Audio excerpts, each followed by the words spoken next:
Hi everybody, Merry Christmas. Here with my buddy Ollie to talk about a couple of stories today. It's Monday, the 22nd of December, 2025. Year's almost over with, and 3 days to Christmas. So remember to like and subscribe the YouTube, and also visit my Substack, johnseiler.substack.com. I have a lot of stuff I discuss there almost every day, and we have a few stories here to talk about.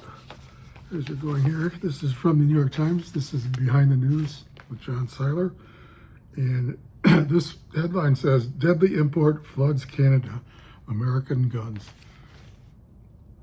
They had there was a shootout in Toronto. And of course, they're blaming the Americans, the Yanks, the people from below the border. There's a guy here, Inspector Paul Krawchak of the Toronto Police Service. I knew a guy named Krawchak in Hillsdale College almost 50 years ago. Probably not related. But he says, within 2 days, we knew every single firearm that we seized that night was from the United States, which wasn't surprising. Where was it? Yeah, that's what he said. So, because they go up, it's easy to smuggle the arms into Canada, which Canada has really strict gun control. When I was in Hillsdale College, almost 50 years ago, I knew a guy who was from Canada, a friend of mine, and when he went back home after college, he would load his Volvo up with, a Volvo station wagon. He loaded up with all kinds of stereo equipment in America, which is a lot cheaper here. And he was a good deal maker, so he loaded up and drive out to Minnesota and go across the border there in northern Minnesota to Canada. There's just all these roads, they weren't guarded at all. So you take that stuff and then sell it over in Toronto. Made a lot of money. So that's where it is. I don't know how open the border is now over there in Minnesota and North Dakota, Montana. But it's obvious it's easy to take guns over to Canada from the United States. And the meaning of the New York Times story, of course, is to have gun control in the United States, too. And we might get it under Gavin Newsom if he's the president, because he's signed into law at least 20 gun control laws here in California. And some of them have been thrown out by the U.S. Supreme Court, but then what they do is they change a couple words. Submit it again, pass it by the legislature, which is just as bad as he is. It's almost all Democrats in California. And then the laws are in place and really restrict our guns here in California. Whereas a friend of mine just moved here to a free state called Tennessee, called the Volunteer State also. And in Tennessee, he went to a gun show, and he said there are pallets of ammunition there that you could just buy. Whereas out in California, the gun shows are, I forget what the status is, but they were banned for a while. But I think the Supreme Court threw that out, or maybe it was the local, one of the local federal judges, or maybe it's back reinstated. I don't know. It's just that they hate guns here. The Democrats do, because they want to oppress us. And I was mindful also. I remembered the scandal back in 2022 of the Fast and Furious scandal under the Obama administration, where Eric Holder, the Attorney General, he set up this thing where the cartels would buy rifles from the United States, and then they would do mayhem down there in Mexico, and it would get blamed on America, just like now with this Canada thing. And then they would impose gun control and say, oh, it's these cartels, they're getting the guns and they're bringing the drugs in America and they're using the guns from America to oppress Americans and kill us. But then it turned out it was all fake, and there was a brave border guard, Brian Terry, who was killed under this thing, and he was held in contempt of. Holder was held in contempt of Congress. We have the vote here, 2012, 255 to 67, with 17 Democrats voting in support of a criminal contempt resolution. Most Democrats, they they abstain. They're out getting drunk somewhere or visiting the prostitutes in Washington, D.C., whatever they do when they don't want to vote. And but nothing happened. Nothing became of it because to put them in jail, Obama would have to do it.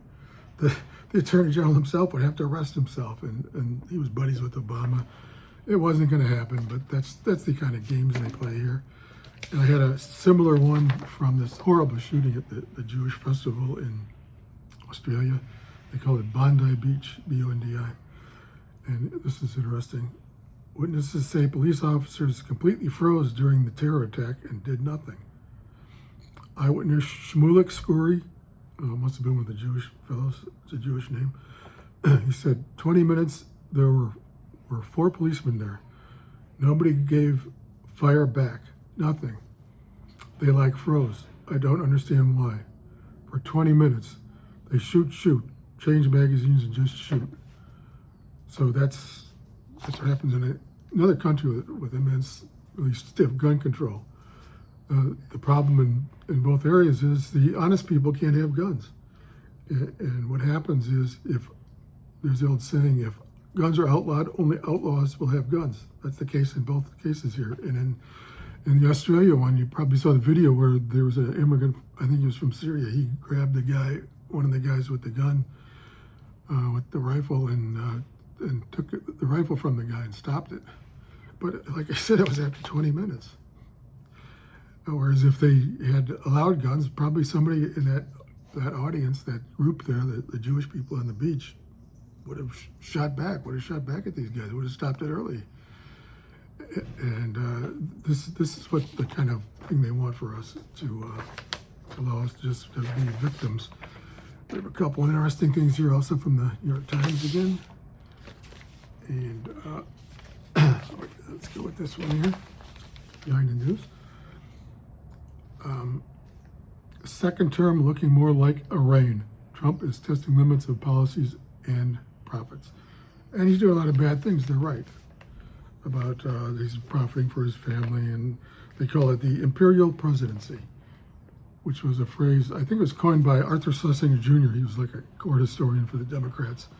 He was friends with the Kennedys, President John F. Kennedy, and he wrote a book, The Imperial Presidency, about Nixon.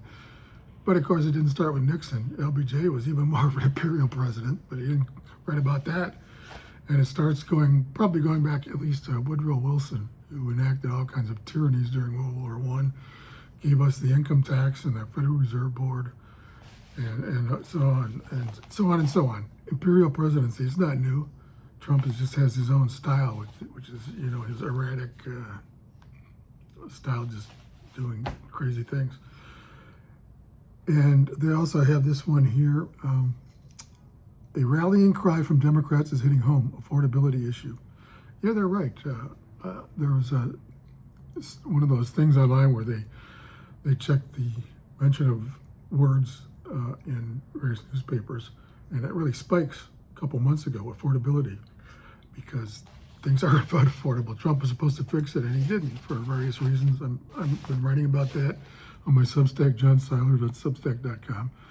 And Trump has helped some things a little bit, and supposedly inflation now is 2.7%, which is lower than what Biden had last year, 3.1%, although some say Trump rigged the numbers, whatever. It's government numbers, and they're really half of what it should be. There's a site called shadowstats.com. It's run by a guy who explains how Clinton changed the calculation for inflation back in the early 90s, because he was running against Bob Dole in 1996. Although that was a disaster. Dole was a terrible candidate. Anyway, Clinton did that, so it looked less inflation, and it also meant lower increases in the adjustments for Social Security. If you're on Social Security like me now, then it should be. We're getting, I think, 2.7% this year increase for 2026, but it should be more than that, like 5%. That's the real inflation rate. So it's really eroded over the years. Of course, that makes it easier to balance the budget, which they don't do either. It's $2 trillion in deficit. It's just something's got to give. So So that's what they're doing on that. And a couple other stories here. China goes big, hoping to alter energy's future, researching fusion in bid to outpace U.S. And I've written about this and talked about it. They are leading us in science in almost every area. Science is the future for the economy, for everything. And we're just falling behind. It's just pathetic. And we're still obsessed with DEI. I was looking at I watched an NFL game yesterday. Detroit Lions, my home team, lost. But the coaches, they all have some kind of DEI thing now on their shirts. And I looked up the NFL program. They have a DEI program still. They're pushing it. But does the NFL have DEI? Or do they limit the races in the play of the game? There's a fire station here. Do they say there's quotas for the players of each race? No, it's about 2/3 black because they have fierce competition. Nobody's going to discriminate on race because then you lose. But the NFL is promoting DEI everywhere else. So, I don't know. I'm not going to watch too many more games this year, I can tell you that. Especially the Lions are caulking out again. One more thing here. The leaders of the European Union extend Ukraine a 2-year lifeline. They are getting a $20 billion euro loan, which will never be paid back, to keep funding this war, this disastrous war. Originally were trying to rip off Russian money that's held in a bank in Brussels by the Brussels government. And the Brussels government said, no, we'll get sued by the Russians at international court, and it'll just be a big mess. Plus, doing that would be looting money from the bank. And who would put your money in there? If you're like Indonesia or Nigeria or some other country, South Africa, you want to put your money in Brussels, they might say, hey, you have these things that what you're doing we don't like, human rights abuses, whatever. So we're going to take all your money. And already that's probably damaged that. These countries are going to say, well, about if we put it in Hong Kong or Shanghai, those kind of banks, we trust them. So that's just really foolish. We're heading into Christmas. That's all I have for you today. And it's a beautiful day here in Southern California. It was 64 degrees today. High. It's pretty cold at night, but it's Christmas time. And we're getting some rain in a couple days. Come here, Holly. Come on. We're getting some rain in a couple days over Christmas. So we're not going to have a white Christmas, but we're going to have a rainy Christmas. So it should be interesting. And if you live in a nice area with a white Christmas, then more power to you. God bless you, and God bless everybody. Merry Christmas.